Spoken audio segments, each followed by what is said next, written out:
Good morning, everyone. The topic for today's conversation is smart eating, the AI agent you've always had. Now, we all know that the topic of agentics or even AI agents is very popular and very trending now, especially in the tech sector. But did you know that the idea of agentics has been around a long time? And you physically have access to it every day in your body. Now, what do I mean by that? I'm going to be talking about smart eating here, as the title says, and how we're going to use this in a creative way to explore and look into how smart eating can enable your body to be that AI agent, quote unquote, to empower you to be the best that you can be every day. And so with that, I'm going to welcome my fellow panelists to the stage.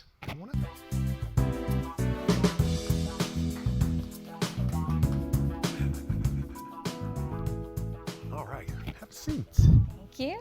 Excellent. All right, I'm really excited about this conversation today.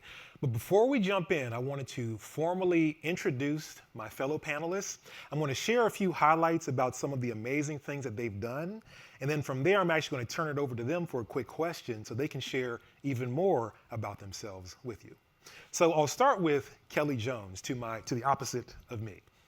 So Kelly Jones is a board-certified specialist in sports dietetics, as well as a speaker and media expert. She began her career as an associate professor and now is a nationally recognized expert. She consults with sports organizations and brands while running programs to help busy, active adults fuel with confidence. And my first question to Kelly is, who is Kelly Jones? I love this question, not from a professional standpoint, because you don't get asked it a lot. But I'm a person who's just super passionate about living life to the fullest, enjoying this planet and everything that it offers to us. And I love being able to help other people find ways to do that for themselves too. And that is kind of what connects me and what I love to do with my career. I'm also a mom of two and a wife and all of those fun things. I love to travel, spend time outside and stay active, but I just love living life to the fullest. Outstanding, excellent. Kelly Jones, everybody. And next we have Stephanie Campos. Stephanie is a certified personal trainer with the National Academy of Sports Medicine, or NASM. She is also a Pilates instructor with nearly 4 years on Google's GFIT team. Her specialties include Pilates, strength, and conditioning. And Stephanie, the same question, who is Stephanie Campos? Stephanie is a daughter. She's a sister. She's a mom to a husky, my pride and joy, but someone who loves movement, someone who has, who's charismatic, who is humorous, who is, holds a great love and respect for Earth's creation. So animals to the trees to the rivers, I love it all. So that is who Stephanie is. That's Stephanie. Stephanie Campos, ladies and gentlemen. All right, so now we're actually going to dive into this conversation. So to begin, I wanted to just set the stage. We all know eating is, essential. It's fundamental. And I think it's probably fair to say that all of us are at least aware that if you eat right or eat smart or eat well, it probably will lead to good outcomes. But how often do we actually do that? All of this, is it theory versus what you actually do? Have a great conversation, but then when we leave and you go to fast food or something like that and you make the wrong choices, things like that. So we really want to just spend some time in unpacking the idea of smart eating as well as smart fitness too. But we'll start with smart eating. And Kelly, we'll dive into this. And this is Nutrition 101. So just getting into some of the fundamentals around it. And so the starting question here is, what is smart eating and how do you eat smart? Yeah, so when we think about smart eating, I think about two things. One, making sure that we get enough of what we need. And two, this is kind of the AI agent we've always had, doing a better job listening to and respecting our body. We all have signs that our body's giving us all the time that for whatever reason, our habits that we've built up throughout a lifetime, the diet things that we see in the media and on social media, the real true distractions that we have in our day-to-day life that just kind of shutter us from that, right? They keep us from listening to what our body's trying to tell us. So we actually have a lot that we're just of these internal cues that we should pay more attention to. And that's that AA agent that's always been there. And then we need to do is also pay attention to some of the science that we know, and real science, the evidence that, are studies that we've seen repeated and lots of populations to give us information. So when we think about truly what a healthy diet is or what smart eating is, there's 5 things that I've always taught from the time I was a professor to now. And the number one that I'm going to focus on the most today is adequate eating. And I'll come back to that in a second, but moderate, everyone's heard, eat everything in moderation. This is all food. You can eat too much kale, okay? So we have to, think about not eating too much of any one food or nutrient. So this is where foods first versus supplements and overdoing it with things comes into play. There's balance, right? We hear a balanced diet, but what does that really mean? I'm going to leave everyone today with kind of an idea of a tool they can use to bring balance to their meals, their snacks, that makes it easier to eat adequately and moderately. Variety. If everyone listening today could leave and get 5 servings of fruits and vegetables a day, we'd be in a fantastic place, right? Wow. That's the minimum recommendation, and 90% of Americans don't meet that, right? 90%. So that's 90%. So that's an easy foundation, right? But that brings so much variety into our diet versus what most people are getting. And then flexibility. We can't be and shouldn't be perfect all the time. We should be able to enjoy food. We should be able to say, okay, maybe I had this planned out, but I'm going to be flexible for my social wellness and go do something a little bit different. Or life threw me something a little bit different today, and here's how I'm going to adapt to that. So we need to think about all of these things. It might sound like a lot, but big picture, that's kind of the foundation of smart eating. But the adequacy is really the most important part here. And people might be thinking, oh, well, Americans eat too much and we're always going overboard and more is always better. But are we eating enough of the right things at the right times, right? I kind of like to give the analogy sometimes of, we've got a lot of electric cars now, but if we're thinking of a gas-powered car. In the good old days. In the good old days, right. And it's at the bottom of a hill, it's empty, but we have gas, right? We could put that gas in.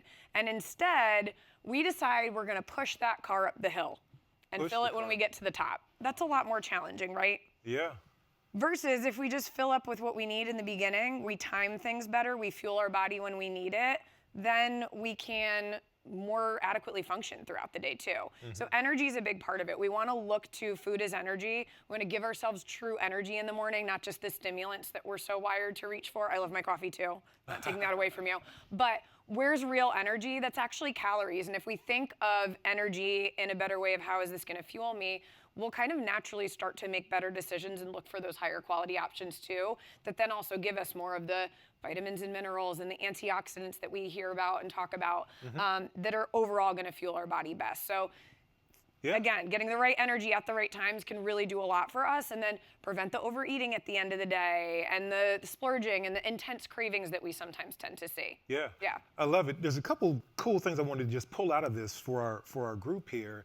So there's a timing component that you highlighted, which I wasn't necessarily aware of that until maybe just a few years ago.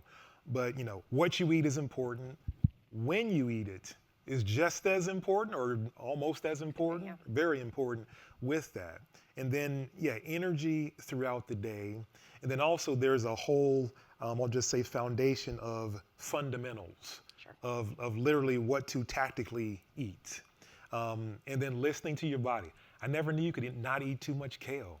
That's a new one. That's a new one. You can eat too much of anything, right? It's probably good news for some people that don't like kale. If you don't like kale, that's okay too.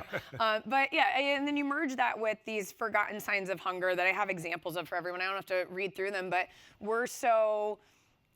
we forget that our body's telling us these things because of all these distractions in the world, because of the diet culture that we grow up with, right? And we think that hunger's a bad thing. And oh no, I shouldn't be hungry yet. But it's your body telling you something, right? That's a signal. We don't want to fight against it. We want to work with it. So we need to use those signals that our body's giving us, whether it is a headache or lightheadedness versus the actual growling in your stomach. If it's inability to focus throughout your workday and not be as productive as you need, if it's high stress levels, that could be your body telling you something's off with not fueling right. And then you use information that we now have about nutrition and pull that all together. Yeah.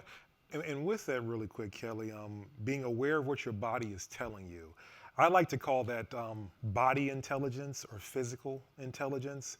A lot of us are very aware of mental intelligence or IQ, but there's a physical IQ as well. So if your body is telling you something, you should pay attention because it'll tell you something for a long, long time. But if you ignore those signs and signals, then all of a sudden a health scare could happen or something dramatic.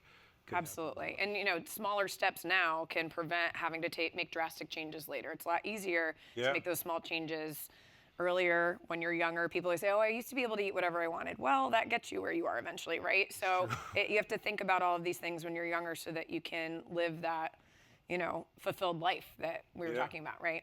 Exactly. Yeah. Yeah. So, with that too, I know that we're talking about how to actually put this into play. So kind of alluded to that already, but really what we want to do is merge science with what's practical, right? And that's going to look different for everyone. So there's no one diet that works for everyone. You hear about like, oh, intermittent fasting's good, it's bad, and this and that. And there are some people that something's going to work for, and the majority of people it's not. So we need to be aware of that too. And just because something works for one person doesn't mean we should also be doing it. We want to take science of food, what we should be eating, and then merge in what is realistic for me and my lifestyle and my goals, whatever else I have going on, what my schedule looks like. And this might be different for us depending on what we have going on. Like when I'm traveling, it looks very different, what's practical, than when I'm at home and I'm making my meals all the time. And so that brings us again to this AA agent inside, but merging instinct and rational thought. So the instinct is your body telling you, I need something, something's off, right? And then that rational thought takes all the things that you've learned, the common sense sometimes that we look past about food, and pulling those together in the moment, right? You can have a plan longer term, but then how do I pivot in the moment? That's the science and the practicality and the instinct and rational thought all being merged together. Yeah. One example I like to use here, everybody hears about carbohydrates, right? Carbs. Carbs. To carb or not to carb? Right. That is And the question. interestingly enough, carbohydrates are the preferred and primary source of fuel for our body and for our brain. Your central nervous system optimally functions on carbohydrate. So even if you don't have a super active lifestyle, and we're going to talk about fitness, and I'm a sports dietitian, even if you don't have a super active lifestyle right now, your brain is still using carbs all day long, especially if you have a mentally demanding job and all these other things that your brain is focusing on throughout the day. So if you're craving carbs, that's your AI agent. It's normal, it's okay. However, we know they're not all created equal, right? So it's, all right, if I got up and I either skipped breakfast or I just had coffee or I just grabbed a donut, of course, my blood sugar's gonna be low, right? It's gonna dip eventually. We might have a little bit of a crash. And then I might start craving something.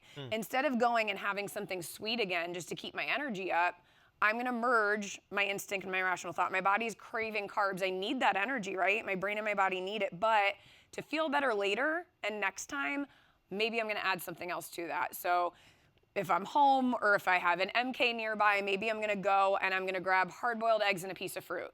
And I've got carbohydrates in that fruit that I need with fiber that helps slow things down, supports my microbiome. That's a whole nother side of agentics we could talk about.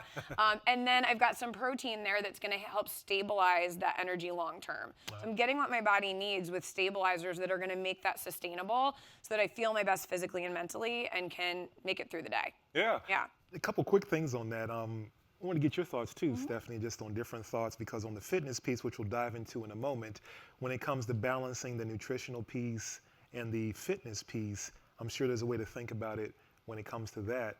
But before we do that, Kelly, real quick, the thought that came to my mind is when it comes to eating in that way, instinct and rational thought, it's almost like when you're driving, like a stick shift, there's the accelerator and the clutch and the brake, being able to throttle and move the car. That way you're not jerking or sprinting and stopping. It's like a steady flow of throttling and moving forward. Exactly, and that's what we're looking for. It's just gonna help us all feel better. Yeah. Any thoughts, Stephanie? No, I love your analogy, and I definitely think fueling our body before and after is super important. I think, yeah, I've definitely noticed the changes in myself, so. Excellent. Yeah. Cool. Yeah, and just a couple, research-based example. I have on the slide here.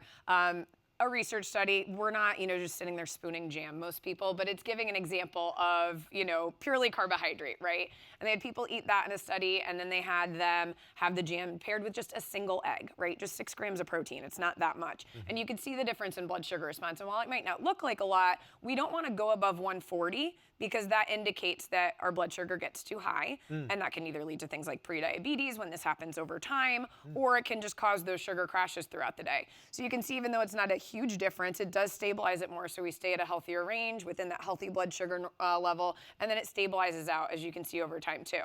I also have an example of a professional athlete here who was using a continuous glucose monitor. Has a very strong history of diabetes in his family, and even though very active, still has prediabetes, right? So we started looking at his blood sugars, and we had an example of one morning when he started wearing this before we chatted through things where he just had a donut, and you could see his blood sugar was well above 150, right? We got about 160 there. And then I said, okay, we're gonna just do a little test, and you're gonna have that donut around the same time. You're gonna pair it with eggs and fruit. So we added more carbs here, right, with the fruit, but there was fiber there, and he had a couple of scrambled eggs. And you could see the difference. Instead of 159, we're at 141. Just with that simple small change of still having that donut, but adding in the other nutrients that are gonna stabilize that. Of course, that's something we would recommend having less frequently, and ideally maybe he's having whole grain toast or some, potatoes with it that are a little bit better for blood sugar too. But it just shows that we need that energy, but we can stabilize it by pairing other things, and that helps our energy and how we feel long term. Yeah. Now, one little AI agent point here. I know a lot of people are really into agentics and AI agents and how they operate. So really quickly, AI agents are the little computer robots, if you will, that operate in the background. You tell it what to do, and it'll do it for you so you can be more efficient. I'm thinking the same thing here. You're with the graph here, you're telling it what to do by eating a donut plus the eggs and the fruit and the other things, and the AI agent will listen, and your body will regulate itself so you can be more efficient instead of a sugar crash. That's at the Exactly. top Yep, graph. you got it. Yeah. What I love too is that you're not deleting the donut. Right. You're keeping the donut. Right. We don't eat it Donuts are every in. day, but if it's a day where you're like, you know what, I'm in a new city, or I really love this place and I'm gonna have a treat, here's how we make that work for us, right? Love it. So it's possible to eat too much kale, and it's okay to eat a donut. Yeah, I love this conversation. This is amazing. I try. But, just to bring it all together and give people things to take home with you, we can assess our habits and on our own, right? Like, while yes, I have dietitians that work with people one-on-one, and I go and I work with groups and speak to people, you can do these assessments on your own. So one thing you can do is, instead of just logging grams of everything in calories, what time is it? Where are you? What are you eating? What's your hunger and fullness before you eat? What's your hunger and fullness after? Think about those other signs of hunger that I talked about too. And then, how am I feeling? Stress, emotions, digestion, physical and mental energy, recovery from workouts. Log that throughout the day for like 3 to 7 days. You will learn so much about yourself and how your eating patterns affect how you feel and all these other symptoms that you might be experiencing, even things like sleep. And, then you can take that reflection and use a framework like this performance plate I have up here. The proportions might look different based on your activity level. Like, if you're a marathoner, I want half your plate to be starch, actually, right? Oh. But thinking potatoes and quinoa and, even rice, right? It doesn't have to be, white bread or white pasta all the time. We think about the more fiber-rich options. Protein has a place there, right, to stabilize things, and then colors your fruit and your vegetables. And you'll notice too, I also have fat and flavor. Including healthy fats is really important for our brain to function healthfully, to support the rest of our body. And flavor just makes us enjoy food so that we're not still craving something else. So having that little framework there, you look at your habits and you see, am I matching up at my meals with that or not? And then you can think about that checklist, whether you're at home, whether you're eating lunch here, whether you're on vacation or at a social function or at a restaurant, and you can pull together kind of what you need. And sometimes your plate might look like the middle picture, which is beautiful. Sometimes we need to make a realistic plan for when our plate can't look like that. And maybe it looks a little bit more like what you're seeing on the other slide, right? Where I'm building together my starch with some whole grain crackers. I've got, a can of tuna, some hummus for the crackers, my colors there from an orange, and maybe I'm getting some flavor and enjoyment from some dark chocolate, right? And that might be what you pack when you haven't gone grocery shopping and you've got to be on the go for a day, right? Yeah. Well, to that point, Kelly, with that far picture, I think about that picture, especially when I'm traveling. So I try to make it be the middle picture as much as possible personally, but between fast food options, which are very easy to do, and I notice here in your pictures you don't have fast food items on here. I too. don't. I'm sure it's a good thing. It's a hint, everybody. But that can be a tension of like, do I go to fried food because it's right there and it's a combo of 3 for $5 or whatever it is, or I do a little bit extra work, some more due diligence, and give my body the best chance on this travel day, for example, to still be at its best. Especially when you're traveling. I flew in from Phoenix this morning, right? And I had my oatmeal cup, and I grabbed a yogurt. It was a almond yogurt, and I had a piece of fruit with it, and that was my breakfast, right? Was it what I would have made at home? Maybe not, but it was my on-the-go, easy option that you can pull together, and I didn't have to stop somewhere, right? You could get it in the airport. You could pack it ahead of time. So sometimes it also saves you time when you start to work on this stuff long term. Yeah. Yeah. Excellent. Yeah, so with that, I wanted to transition now into the fitness piece. We've got the nutrition piece here. And with Stephanie, what we have, Fitness 101, so fitness fundamentals. And we'll just start off with the same question. What is smart fitness? How do you accomplish it? So basis of smart fitness, I think of movement as, since we were talking about nutrition, I like to think about it as a soup. You're making this dish. Maybe it could be a popular dish, and there's 3 main ingredients to it. Okay. There's more, of course, but when we think of the movement aspect, I like to think of 3. So the first ingredient is cardiovascular health. Cardio. Yes, so making sure that we have a healthy heart, healthy lungs, we're able to move and just without getting tired too fast. We just want to be able to walk, hike, swim, do all these activities. The next ingredient is muscular strength, so strength training. And it doesn't mean just lifting weights. You could do body weights, you could do resistance, and it's just moving that body, generating force. So even if we're walking, we're able to stand ground. So strong muscles, strong bones. And the last one, which I think people forget, but it makes that dish taste so good, is flexibility and mobility. Yes, being able to stretch that muscle, and also the mobility aspect is being able to move freely and with control. So think about when we're sitting for a long time, that AI agent would be when we get up, our body might be telling us, ooh, my hip is feeling really tight after. How can we loosen that up? So adding that flexibility and mobility aspect to it. And we always forget recovery, which is super important. So that is also an ingredient of the smart fitness, is getting at least 7 to 9 hours of sleep. There was a study that 1 in 3 adults only get less than 7 hours of sleep a night. So we're not quite getting that full 7 to 9, but close. Sleep is so important because it improves our performance, cognitive functions. So if you don't sleep well, you get that brain fog. You might even get that hunger, craving that sweetness. Kelly, I bet you know about that too. There's just a lot of other components like stress, mood. So that is where that smart fitness comes into it. Makes sense. Yeah. There's a few things I'm getting from this. This is really exciting and excellent. So on the movement side, and I'll just take it and apply it to my lived experience. So way back in time, I used to be a competitive athlete. So college sports, college basketball, got a bunch of great memories and life experiences from that. But from now, my current situation, I'm a parent as well as an uncle. I like to call myself the fun uncle. So when we all come together, my different nieces and nephews will come around, and sooner or later it turns into a, hey, let's go play basketball, or let's go do this. And I'm like, let's go do it, And so, especially with my younger nieces and nephews that are growing up, they're getting older now and a little bit more fit and able.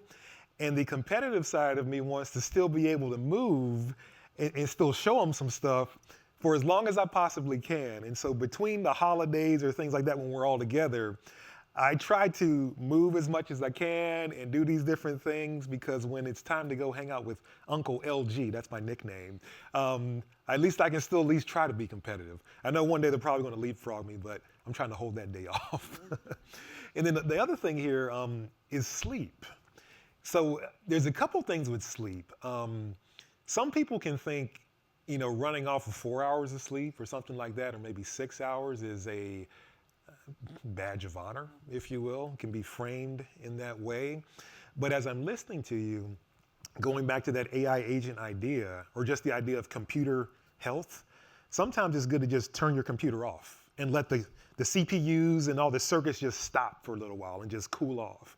Because your laptop or your computer, it can run hot if it just runs all the time. And the software can be lagging and just not perform well or make mistakes. It's the same is true when it comes to sleep. Sometimes you just need to turn your body off for a long enough time. Yeah, absolutely. Is it? Yeah, go ahead. To be able to recover, and not only that, but I think sleep is one of those things that we say, oh, we could give up that first. When we have a busy, hectic day, it's giving up sleep, which I think is the most important, if anything, out of being healthy and living a healthy lifestyle. Exactly. I definitely agree. So sometimes if I have a full day ahead of me at work and a bunch of stuff I got to do, I can feel the temptation to stay up late at night and do a bunch of emails or look at this analysis in a different way. But there was a point in time, about 10, maybe 15 years ago, where I decided, you know what? It's 8 o'clock at night. If I put in another 3 hours of stuff, how much is that going to really pay off early in the next morning? Or if I just go to sleep, maybe get up early and kind of get a fresh start with a fresh brain at whatever it is I'm trying to figure out. Let me try it that way. And I fell into that pattern, and it's just, for me, it's just better when it comes to that. Just getting a good night's sleep, try to clear your brain and your mind and your heart out from the stuff from the day, and be ready to go the following day. Yeah. Yeah, excellent. But I'll let you continue. Oh, wait. I just think of it as the soup. So when we're missing one of those components, or our dish isn't going to taste the same. So when people think, oh, should I do more cardio? Should I do more strength training? They always forget about flexibility and mobility, but that's okay. It's all of them. We need all of that to make that perfect dish. So just making sure that we're weaving in all the movement aspect and that recovery. So getting that sleep, waking up early, maybe you're getting your movement in the morning or at night, whatever works best for your schedule. Just making sure that we're flowing. Kelly, anything you want to add to that? Yeah, just that, having that adequate sleep then gives you the energy to move more, right? It gives you the energy to think more clearly about what you're going to be doing if you're working on your diet. They all just intertwine though, because if we're exercising, we're going to be able to sleep better. A lot of people, I am someone who I lay down at the end of the night and my brain's running. So when I've had a solid workout, I'm going to fall asleep better. When I've eaten, better earlier in the day and more earlier in the day, and then don't feel like I need to eat a lot at night, I also sleep better. And I see that with clients and people that I work with too. So I think it's important to remember that they all kind of work together, and you have to look at it big picture, how they all balance each other out. Yeah. Excellent. Now this actually gets into a few, I guess, little, I don't know, call them myth busters or things like that, just when it comes to a good balanced routine. So Kelly, you touched on it here a second ago. Eating at night. Sometimes I've heard doesn't matter. I've heard you should not eat past a certain time between, like your last meal and when you go to sleep should be a few hours. Cardio or not to cardio, that is the question. So that's another thing. If I'm a lady and if I lift weights, will I turn into Mr. Olympia or something like that? Or, so just, I want to just dive into a few of those nomers that are out there. But we'll start with eating at night. Any thoughts on that? So no one likes this answer, but it depends, right? We're all different. If you are having strong cravings at night, you're binge eating, you can't make a reasonable decision about what you want to eat. If you feel like you need 2 times dinner, portion-wise, that's where you reflect and you look back and you're probably not eating enough earlier in the day. So that's where that baseline where I said at the very basics, adequacy and getting enough early comes into play. So that's the timing thing. Now, on the other hand, if you are someone who decides that you're going to start training for a triathlon, or you're very new to fitness and strength training and now you're doing it 3 times a week when you weren't at all before, we need to remember, like you said, sleep is recovery, right? It's not rest. So if you don't have recovery nutrients available, you might not recover as well as you should. So for some people, a protein-rich evening snack might be a great idea if you have an earlier dinner, right? So if you have an early 5 o'clock dinner just because that's your routine, or you have kids or whatever your life looks like, and you're not going to bed until 9 or 10, maybe you do need a snack that's gonna help give you those recovery nutrients so that you can recover well overnight. But it all comes down to, what does your overall eating pattern look like? And if we're stacked with a lot of calories later on, a lot of energy later on, you're probably missing out on something earlier that's causing those intense cravings. So it's all about, Yeah. maybe in that moment you're like, wow, I'm really hungry, I need to eat, and let me do something different tomorrow. And that might mean that you're forcing yourself to eat breakfast for the first time, and you have to do that for a few days to kind of reset. But eventually you should get to the point where you can fuel yourself early and then not really feel those strong cravings and that big need later on. Got it. Yeah. So that's a good tip. And then we'll go with weightlifting. You know, if you touch a weight, will you turn into a bodybuilder? No. Oh my gosh. I mean, it's so important for especially women to start lifting weights. You're not gonna hulk up. That is based on genetics and a whole bunch of other stuff. So no, short answer is no. You're safe. Okay. You're safe to lift those weights. But you want those healthy bones as we get older, especially, so strength added to your routine. If you're not doing it already, it's super important. Yeah. But that brings me on to our next topic, is consistency. So how are we starting to apply this? It could be so easy for Smart Fitness to start lifting those weights. And what is it helping? So if we're walking the dog, if we're out and the dog pulls us, how are we controlling the force of that leash? Oh. So, or if the dog pulls us off the sidewalk, how are we balancing? How are we stepping? How are we controlling that movement? So all of this is important for just day-to-day activities. Finding those activities that fit your lifestyle, I think, falls into consistency. So maybe it's setting that alarm in the morning, or your bedtime alarm. I definitely have one that Bedtime alarm. Wow. that reminds me it's time to go to sleep or start getting ready for sleep. So just that bedtime routine. Even as adults, we think it's silly, but we do need a bedtime routine and start getting that night started.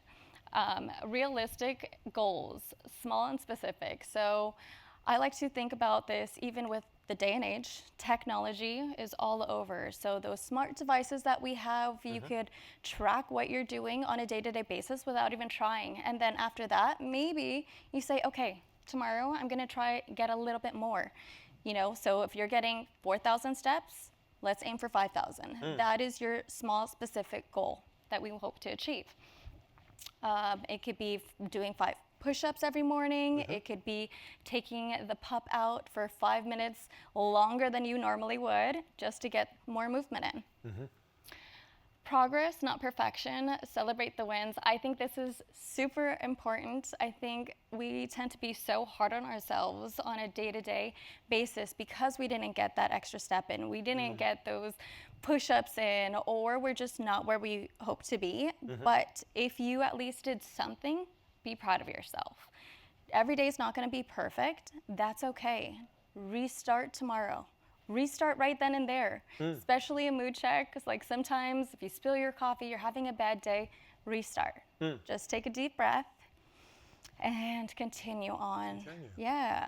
I like that. I think also with that, it's looking at your calendar the day before, saying, okay, a meeting got added, I have a busy, hectic day. How can I navigate a little bit of time to move my body? Whether it's taking the stairs that day, parking a little bit further, or trying to get at least a 5-minute stretch in between movements, so we're not just in that position all day, which also gets us a little bit in a funk. Maybe it's going outside because that sunshine definitely brightens my day. So those are just small things. And it doesn't have to be in the gym. I think most people overcomplicate it because they think fitness happens just in the gym, but it could happen anywhere.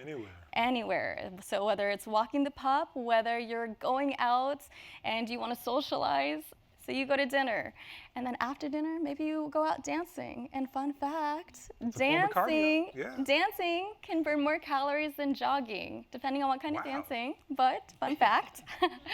And it could also be a social aspect. So maybe you just get your friends together and you want to go out and play a game of tennis, pickleball, whatever that activity is, just finding what you enjoy doing. So it's not going to be just lifting weights. It's not going to just be running. It could be anything. And trying out a few different activities to actually find what you like. Trying out a few different coaches or instructors.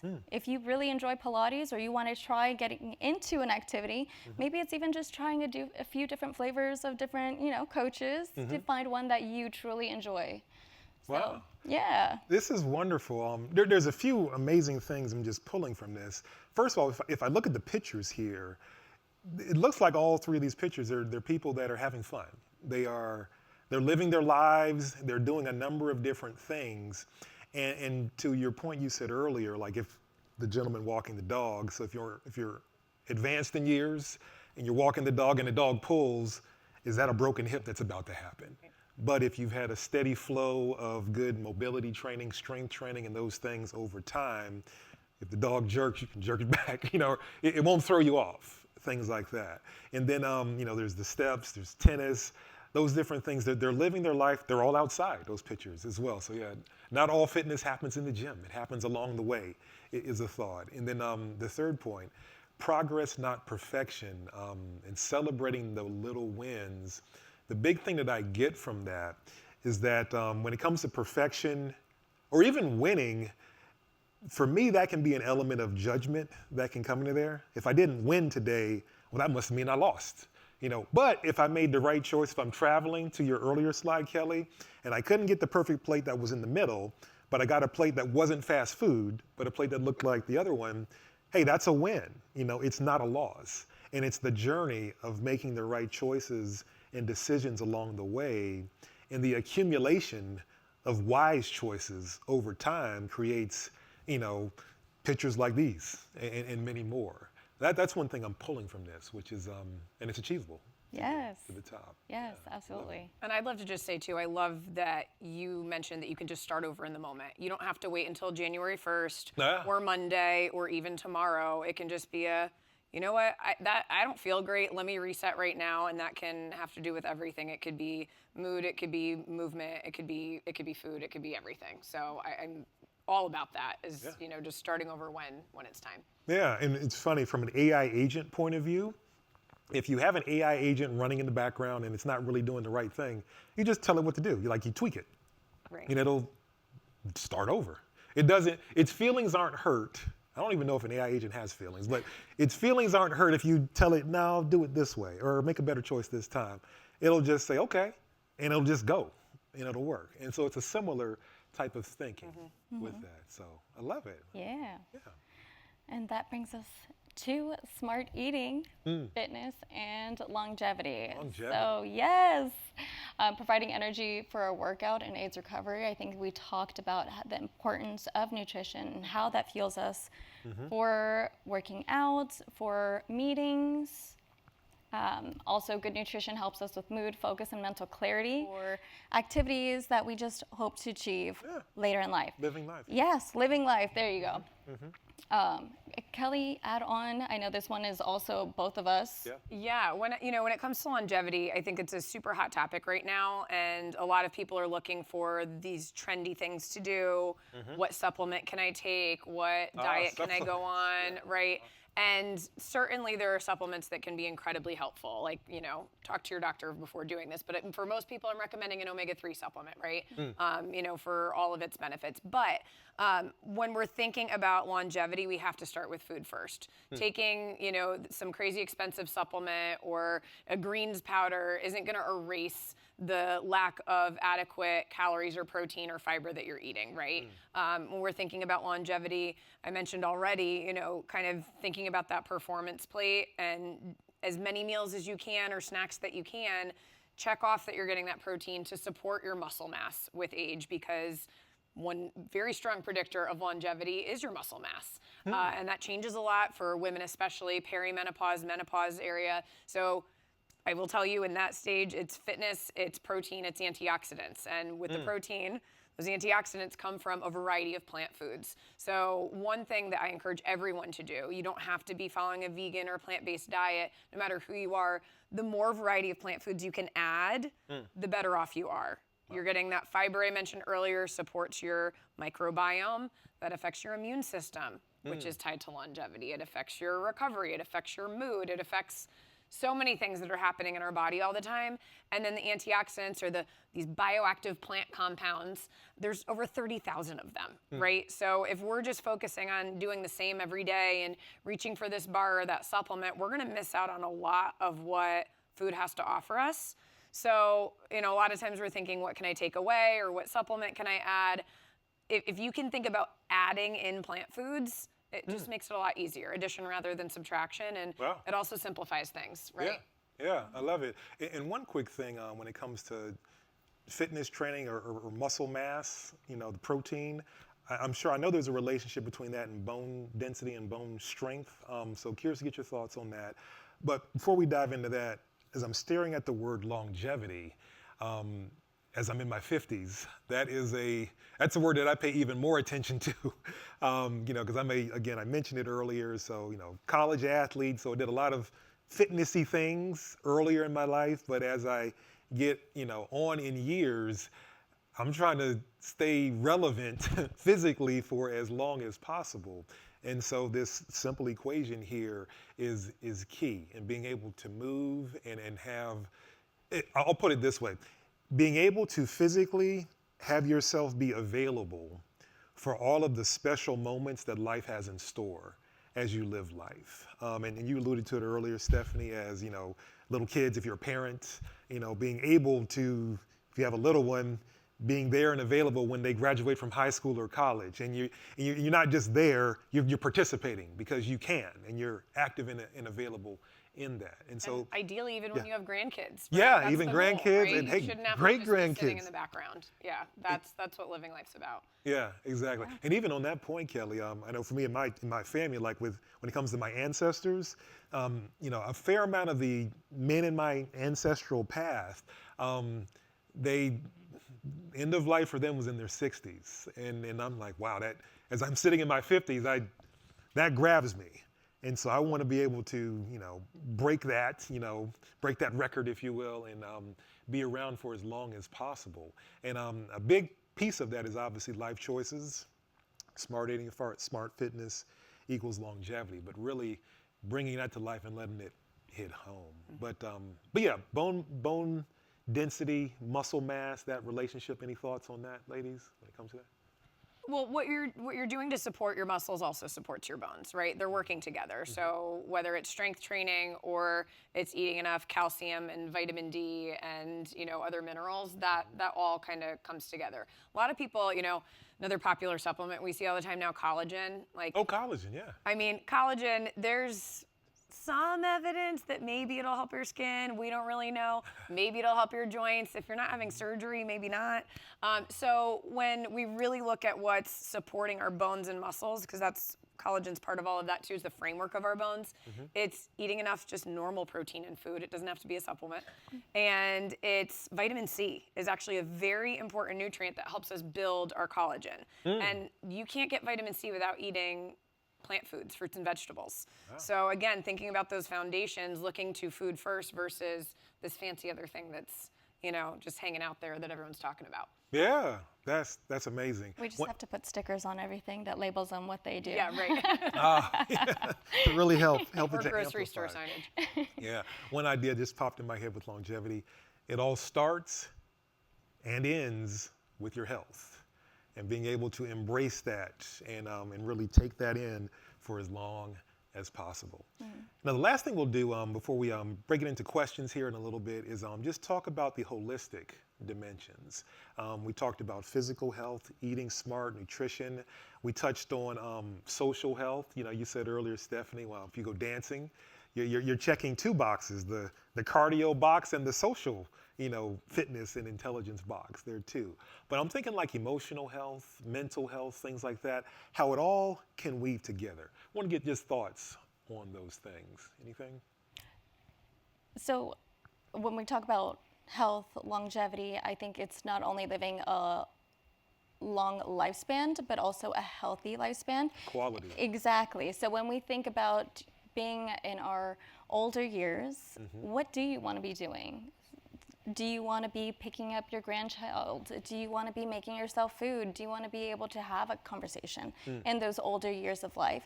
And I think that's where that emotional aspect, because we do need a good support system. We do need like that foundation with who we're surrounding ourselves, that support. And then making sure that we're happy within to be able to do that healthy eating. Because if we're not happy within, it's going to be a little harder to choose a healthier dish or to even get that extra movement in, those extra steps in. So I think just turning it back and just saying, okay, how are we feeling today?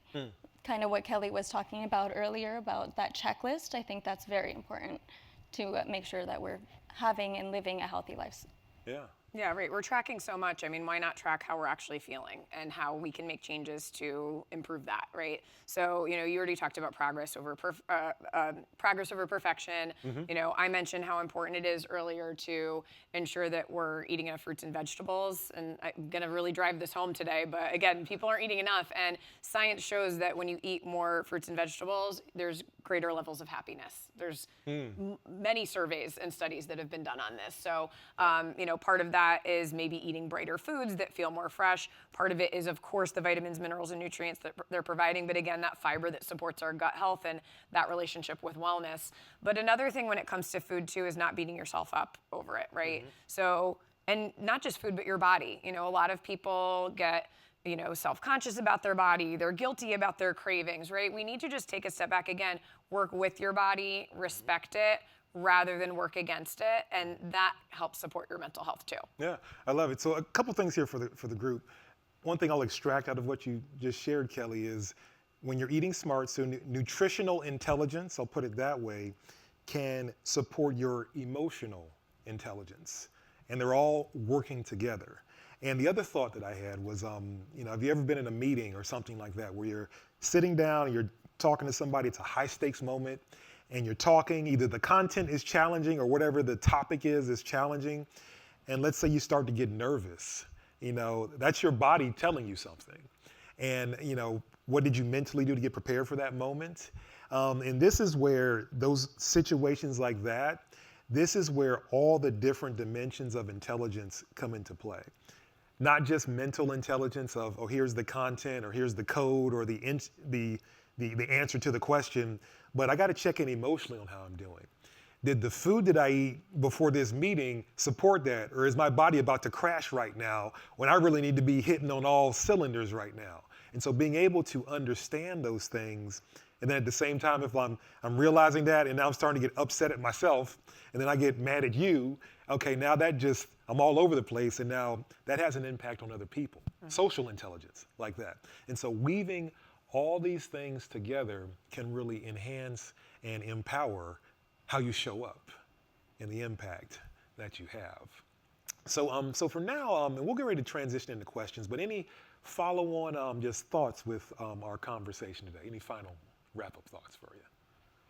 I think, again, just being gentle with yourself and taking, again, what your body knows already. Remember, again, that original AI agent, and then merging it with all, you know, some of this new information that we talked about today. Also, not overcomplicating things, right? I think that with nutrition, fitness, wellness, because there's so much that we can know and have access to information-wise, we can overcomplicate things, and sometimes we do just need to get back to basics. Yeah, I love it. Yeah, Stephanie, final thoughts. I am going to go back to a topic that you brought up earlier, is just listening to our body. And I think that is so important. So that being the AI agent, whether it's with the nutrition, you're hearing that grumble in your tummy saying, oh, am I hungry? Am I thirsty? Listening. And when it comes to the movement aspect, I think when something's not feeling good, if you're feeling a little tight, those hips, your lower back, tailor it back. Why is that? How can we help? How can we change that? So we're not just piling on and keeping going with our day, whether it's trying to just be a busy mom or work. I know life goes on, but taking care of yourself, I think, is number one. Excellent, excellent.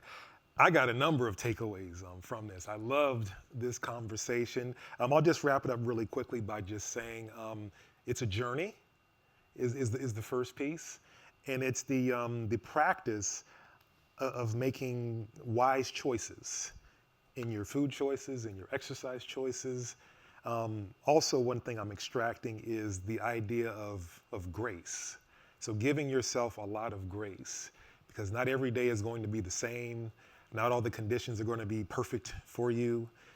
If you're a parent, especially a parent with young children, there's a lot of variables just right there. And so there's a lot of dynamic things that can happen.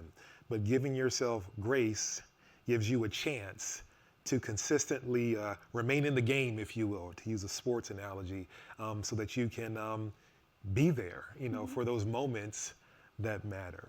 And so with that, before we transition into questions, I wanted to thank Kelly and Stephanie for an amazing conversation today. Smart eating, the AI agent you've always had.